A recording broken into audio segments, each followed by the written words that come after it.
Welcome to the Embedded Frontier podcast, where we explore modern embedded systems development techniques so that you and your team can develop faster, smarter firmware. I'm your host, Jacob Beningo, founder of Beningo Embedded Group, the Embedded Software Academy, and co-founder of the Embedded Online Conference. Today's episode is From Patch and Pray to Proactive, Modernizing Embedded Security. Now, today's episode is brought to you by RunSafe Security. Now, for many of us embedded software developers, security is one of those things that's, let's be honest, is the last thing on our list, right? We have so many other things to worry about. How do we get our drivers up and running? How do we get that open source middleware properly integrated into our system? We've got IoT connectivity stacks. We've got brand new microcontrollers. We've got neural networks, AI. There's a lot of stuff for us to worry about, right? And I've generally found from working with dozens of teams and hundreds to thousands of engineers over the years is that security is one of the last things that we think about. In fact, most of the time we're thinking, ship the product, we'll worry about security later. And as it turns out, taking that reactive approach to security just isn't something that we can do in today's development cycles. If you go with that approach, you're actually going to run into a lot of problems. And so what I want to do today is talk about this unpopular topic of security to help you understand what the vulnerabilities are that you could face launching your products into the field. And then we'll talk about some of the things that we can do to monitor security threats, make sure that we're actually following good development processes, along with some tools that we can use in order to make our systems a lot more secure. All right.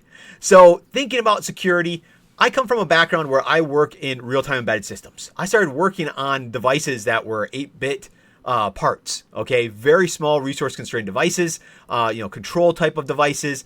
Today, I work on lots of different systems, ranging from safety-certified, safety critical devices, such as medical devices or turbine controllers. I work a lot in space systems and defense. Kind of a wide range of activities, everywhere from testing to industrial controls. Even the devices that aren't connected to the internet still have security vulnerabilities that you need to be concerned with. And I found on multiple occasions that trying to push security off to the end of the day just isn't the right solution. Now, I know this is a fact because as I record this, we're nearing the end of the year.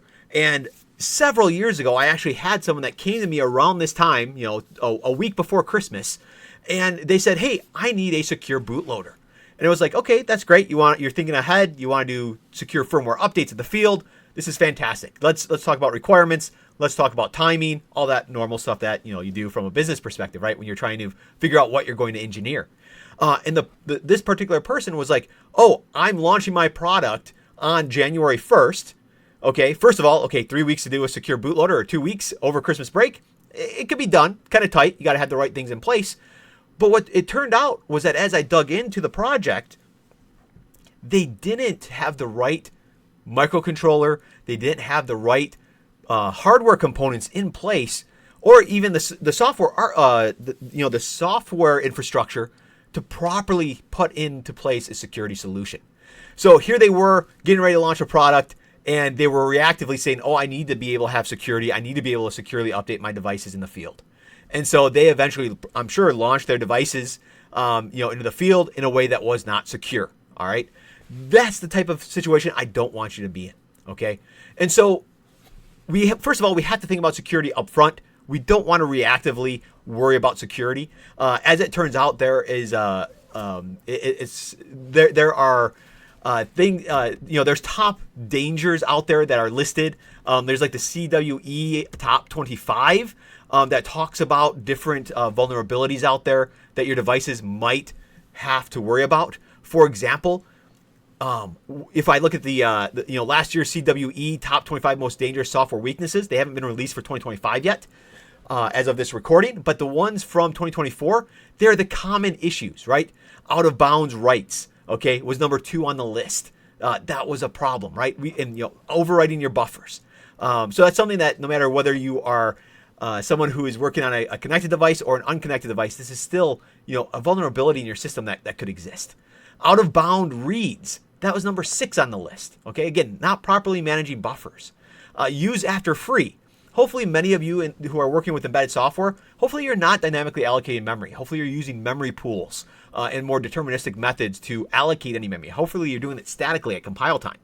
But there are plenty of embedded Linux type based systems out there that, again, using something after you freed it when you're using dynamic memory allocation. That's just an example of 3 areas right there that could affect us as embedded software developers from the top 10 list. Okay, so these are dangerous software weaknesses that we have to be aware of, and we can't just fix these things late in the development cycle. All right. So when we think about these top 25 issues, what I want to start out with this podcast doing is discussing what some of the risks are. If you don't think about security up front, what are some of the problems that you could actually could you actually encounter? Well, first of all, memory exploits are one of the top ones, right? And as you just heard, some of those in the top 25 list and make it into the top 10, these are all issues that mostly relate to memory exploits, okay? At least the ones that I mentioned. Now, embedded devices, they are vulnerable to memory-based attacks, all right? In fact, they are the most common type of attack that you'll find on your embedded device, things like routers or whatever the device happens to be. Oftentimes what attackers are trying to do is they are trying to overflow the buffer or use after-free errors to be able to cause stack overflows, be able to inject code, and get access to the system and even secrets that are on it, okay? And so because of these memory vulnerabilities, we need to make sure that we're thinking ahead, right? There's different ways that we can protect against these types of vulnerabilities. First of all, for some of you who are maybe starting with a brand new product line, you could switch to a memory safe language, okay? You could use a language like Rust. Now, in the embedded system space, Rust isn't super popular yet. It's something that a lot of us are watching.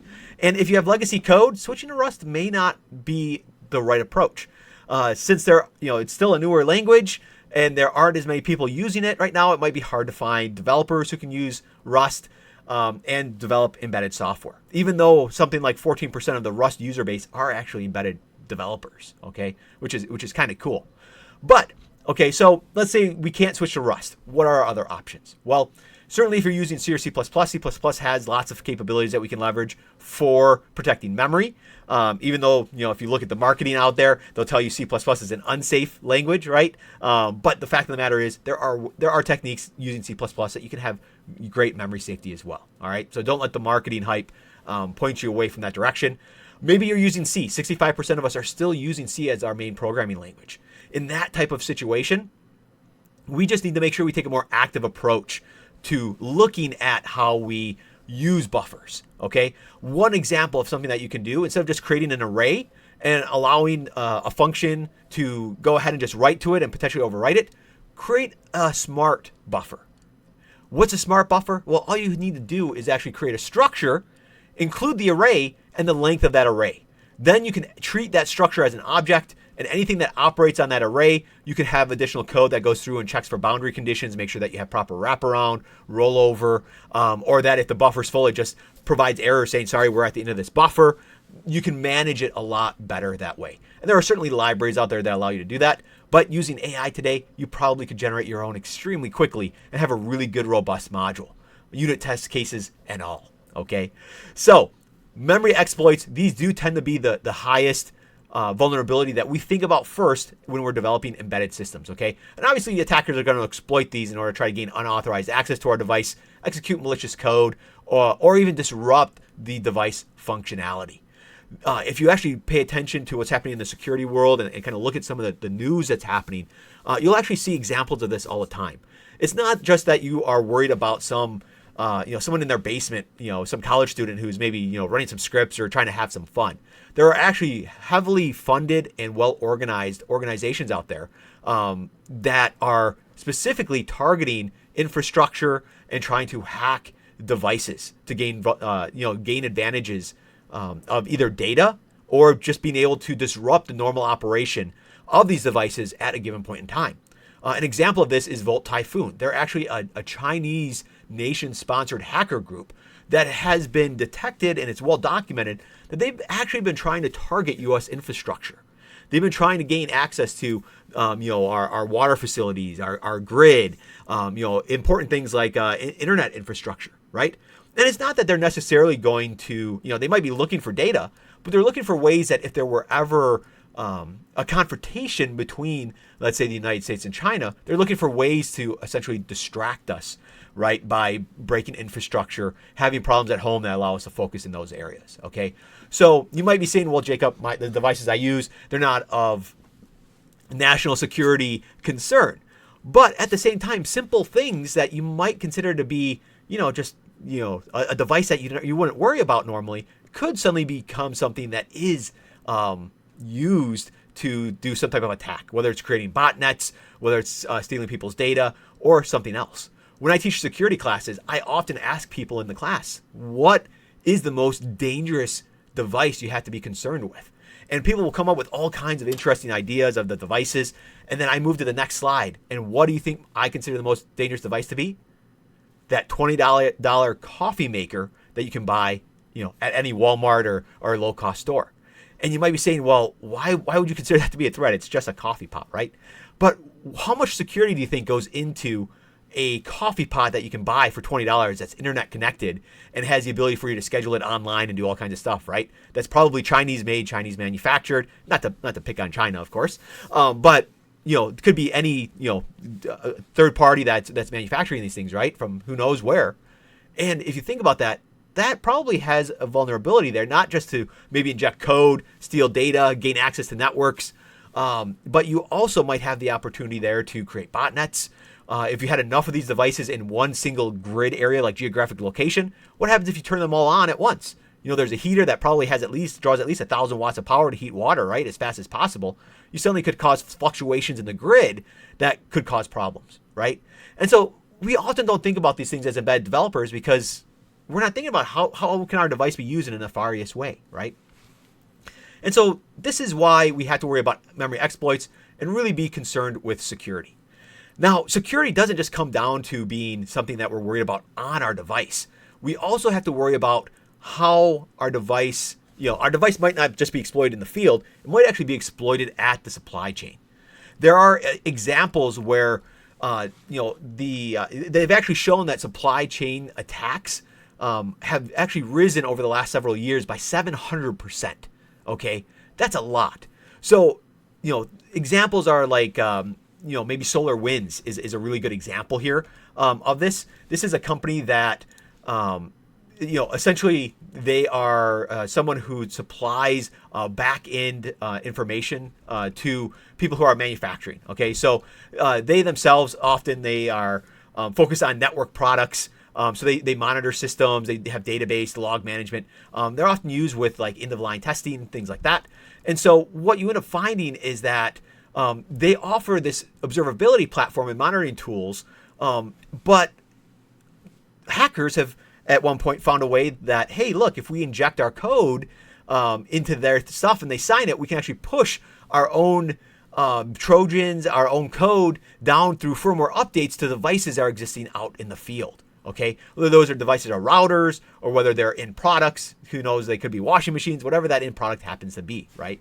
And so from that perspective, what you find is that even your supply chain and how you manage it could be a potential threat. Think about end-of-line testing, right? If you give a manufacturer the ability to deploy code onto your device, that's a big risk, right? You need to make sure that you have secure programmers in place that are not just counting how many times you're deploying the software, but have signed keys to make sure that it's actually going on the right hardware and all of those types of things, all right? So you have to really think about where are the risks in your supply chain as well. Now, memory exploitations, the supply chain, thinking through that as well are problems. What about the life cycle of your device, right? A lot of devices today, I'm working with teams where we are creating platforms. And these platforms are software systems and hardware systems where we are expecting to, over the next 10 to 20 years, not just maintain a single product, but potentially create dozens of products off of that platform that support maybe, again, dozens of customers, right? Depending on the types of devices. We want to create the software once and the hardware platform and then reuse it as long as possible. Well, when that happens, suddenly we end up with this added security challenge. I don't know necessarily what the threats are going to be in the future, right? And so having the ability to patch vulnerabilities that exist certainly becomes something that we need to worry about. But at the same time, just worrying about being able to update firmware in the field, that's a reactive way of thinking about things. I really want to design my system to the best of my ability so that when it goes in the field, it's actually secure. I've thought about the different threats that I should be worried about. And then from there going forward, I might need some patching, but I really want to proactively think about what those threats and vulnerabilities are and put the systems in place to protect my devices. Okay. And that is thinking through the entire life cycle. That's thinking about how developers actually have access to hardware and how we develop software, keeping with security in mind, how we get to our supply chain, how we update software for our customers. It's even how do we take our products in the field when they are no longer going to be used? How do we discontinue them? How do we make sure that they are properly removed from the field in such a way that they don't become a potential security threat in the future? All right.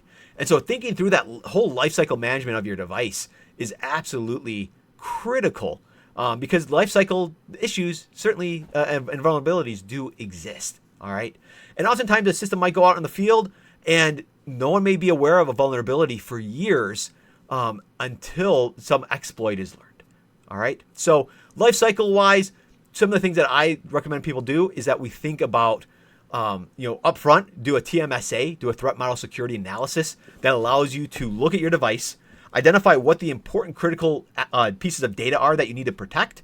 Think about the types of attacks that can go on that can be used to gain access to that data, and then you build a security solution around that. Okay, and when we think about a life cycle, it's not just the design. You also have to think about the tools that are in place on your device and even in your pipelines to be able to protect and watch for security vulnerabilities. So for example, you want to make sure that you've written your code in such a way that certainly doesn't have exploits, right? And then you want to make sure that you have dynamic analysis code that can run on your device, watching for security vulnerabilities, testing it for security vulnerabilities. You want to make sure in your pipeline, your CI/CD pipeline, you have static analysis tools that can perform testing and look for vulnerabilities as well.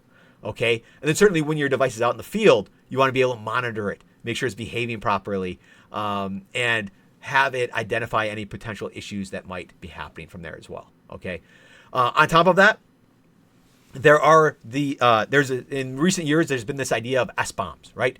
If you're a hardware engineer, which many embedded software engineers, we come from a hardware background, so we're very familiar with bill of materials, right?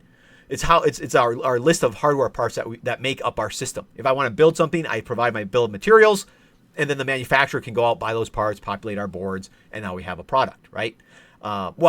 Software also can have a bill of materials, especially today. If you were writing bare metal code, sure, you may not have, a software bill of materials, but today, a lot of devices, especially connected devices, we're using open source software. We're using middleware stacks.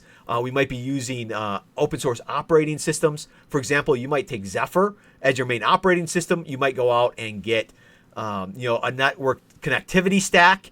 You might go and get a USB connectivity stack. You may go and get a file system. You might go and get, right? A Bluetooth connectivity stack, whatever it happens to be. That's a lot of open source software that you're now pulling into your system. Well, what happens if they discover a vulnerability in that software, right? In one of those software packages? How do you find out that there is an issue? Well, one of the things that you can do is you can generate a software bill of materials that lets you know this is what my software stack is actually made up of. And then you can monitor for that software stack whether there are new vulnerabilities that are being discovered, what those are, and whether there's patches and updates or other things that can be done to help improve your security situation. Okay, so I think that's really important to keep in mind that there's a lot that you can do in the life cycle of your device. Okay, so as we near the halfway point here, before we go too much further, I do want to take a moment and kind of share a little bit of information about our sponsor for today. So before we continue, I want to take a moment to talk about something that affects every embedded team I work with, and that is memory safety and the growing risks in our software supply chain. And as I mentioned, today's sponsor is RunSafe Security, and they are actually working directly in this space. So over the last few years, we have seen a massive rise in memory-based exploits like buffer overflows, use after free errors, and the kinds of vulnerabilities that regularly show up in the CWE top 25. Now, these aren't theoretical anymore. Nation-state actors, even your basement funtime hacker, have been targeting industrial and embedded systems through exactly these weaknesses. Now, the challenge is that most of us are still writing critical firmware in C and in C++. That gives us power and performance, but it also means the burden is on us to prevent these mistakes. Add in third-party libraries, open source dependencies, vendor code, and even AI-generated snippets, and it's harder than ever to know what's really inside of our firmware. Now, patch and pray just isn't cutting it anymore. Many devices stay in the field for 10 to 20 years, and even when a patch exists, rolling it out isn't always easy or possible. Now, RunSafe Security takes a little bit of a more proactive approach. Their platform gives teams visibility with build time SBOMs. It identifies known vulnerabilities and provides insight into risks that stem from memory-based behaviors. They also apply runtime protections that make memory exploits significantly harder to pull off, all without requiring you to rewrite code or redesign your system. Now, I personally like their approach because it aligns with the way modern firmware teams need to think. That's proactively, integrated into the development workflow, and focused on long-term resilience instead of one-off fixes in the field. Now, if you're working on embedded products and want a clearer picture of your software or want to harden your devices before attackers get the chance, check out the link in the show notes to learn more about RunSafe Security. All right, so thank you, RunSafe Security. I really appreciate that. And I certainly encourage everybody to check that out. Now, kind of continuing on with our discussion here on some of the risks that we have in embedded systems for security, along with some of the things that we can do to help improve our security situation, I want to kind of point out next the real world impact that you can have with these vulnerabilities. Now, we've all heard about the theoretical ideas, right? Where, we might have, for example, someone could take down the grid, or someone could take out infrastructure, or someone could do this, or they could do that, right? And it's very theoretical. But these are actually things that happen in the field. I mean, think back to, I believe it was Stuxnet, right? Where the U.S. targeted Iranian centrifuges as part of their nuclear program in order to slow it down, right? They through a process were able to actually put code onto their devices that prevented the centrifuges from working the way that they were supposed to, right? And so what did that do? Well, it caused physical damage to the devices. It slowed them down. It made it so that infrastructure that they were trying to work with, wasn't able to do what it's supposed to. Now, right or wrong, I'm not going to make any judgments on anything that the countries are doing, but that's an example that comes to my mind of, here is how these exploits are actually being used today. And those devices were disconnected systems. Those weren't systems that were on the web. These were hardware systems that were disconnected from the web, and they were still able to be attacked in a very sophisticated way to prevent them from working. All right. So keep in mind that attackers are increasingly targeting low-level embedded systems because they often have weaker security than a network-facing software stack, right? And so you want to make sure that even if your system is disconnected, that you're thinking about security, that you're using secure firmware updates, that you're using signed certificates, that we're using hashing, that we're using tools like Trust Zone or security processors to isolate pieces of software that need to run in a more secure manner and be isolated from the rest of the system, right? Oftentimes, you may hear security experts talking about how security through isolation, right? And the idea is that when you're developing a security solution, the more roadblocks you throw up in their way, right? The more you're able to isolate your hardware, you're able to isolate software, the better off your solution is actually going to be. Okay? So when I start to think about ways that an embedded software developer can protect themselves from a security standpoint, I think first off, we should be thinking about performing threat model security analyses. Okay, this is where you literally stop and you think up front about the data in your system that is the most important to protect. You might often hear me talk about software architecture that it's that you should use that data dictates design. Okay, part of data dictates design isn't just the fact that our software architectures are more scalable and flexible by allowing data to drive the architecture. Data is also really important early on in the development cycle to perform a security analysis. Okay, if I know what pieces of data I have, I can look at the data and first of all break them up into two different worlds. What data needs to be secured? Do I care about really locking down? Which data do I want to make sure maybe I care less about, and I can isolate from the data that's I want to protect the most. All right, and so that right there, doing a threat model security analysis. Once I understand the different pieces of data, I can then look at each of those pieces of data and say, okay, what attacks are these pieces of data vulnerable to? Okay, once I understand what attacks might be used, I can start to then figure out, okay, well, what are the counters for these attacks? Okay, so keep that in mind. Certainly, doing TMSA it's not a silver bullet, but it'll help you start to understand what the security options are, what your security requirements are, the priorities, and how you might need to architect your system. Okay, so that's kind of a first step. And again, keep in mind that we're trying to get away from patching. Patching is a reactive way to secure your system. Okay, it's not preventative.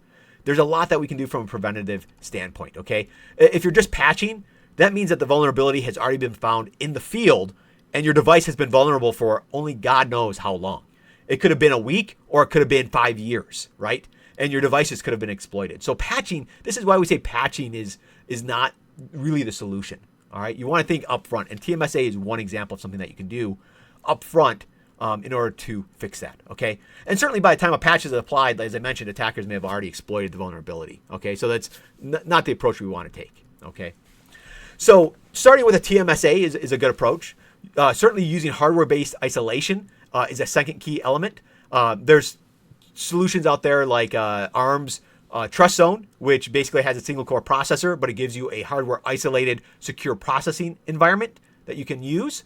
So that's a great solution if you're using single core parts. I've seen a lot of teams that I work with where we've gone to a multi-core approach where we use a single core as the security processor, and then we have the other core used essentially as our normal runtime environment that we're used to. Okay, and anything that needs to be protected or secure operations go on the security processor, and then we just use some interprocessor communication to make calls into the security processor to perform secure operations. All right, so that's an example of, again, hardware-wise, some of the things that we might do there in order to get the device to be a little bit more secure. Some other things that we should be thinking about. Okay. When you think about security, complexity is certainly another issue that we need to take into account. You're not going to be able to necessarily identify all of the possible attacks that might be invented in the future, right? Especially as people start to use AI in the field to perform attacks. In fact, I just recently read within the last month where the first fully AI-based attack had actually been performed. And unfortunately, I can't remember the details of it. I'll have to look it up. But it was very interesting in that it was a team that essentially set up AI. They were actually able to trick.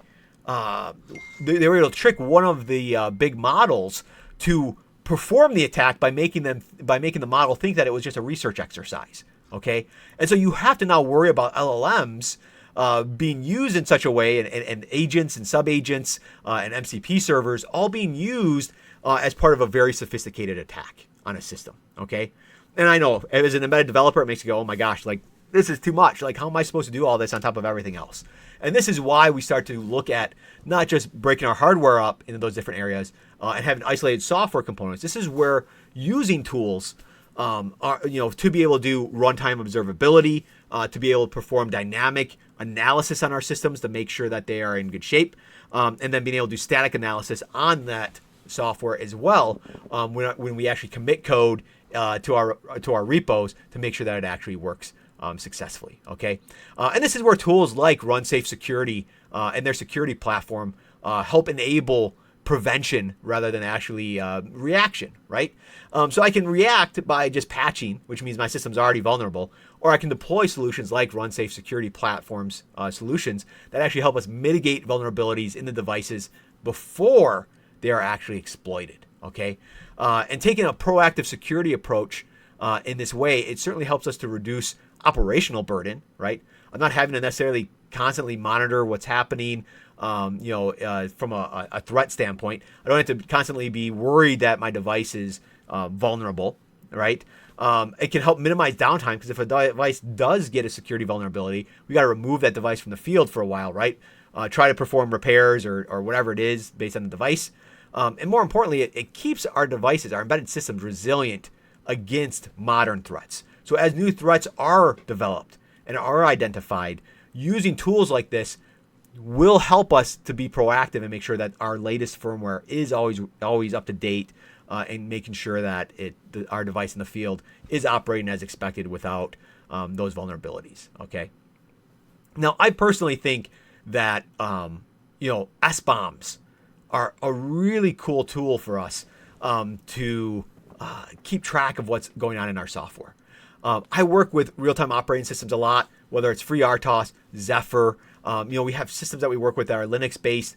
There are so many different software stacks that we use. An SBOM, a software bill of materials, like we talked about a little bit earlier, I think is just a fantastic tool for us to be able to leverage and gain greater visibility into our software components. And one of the things that is cool about RunSafe security is that they do have tools that allow you to generate that SBOM so that you can see what on earth is in your software. And when you know what's in your software, it allows you then to monitor a little bit better what's happening with the security landscape to make sure that your devices stay protected in the field. All right.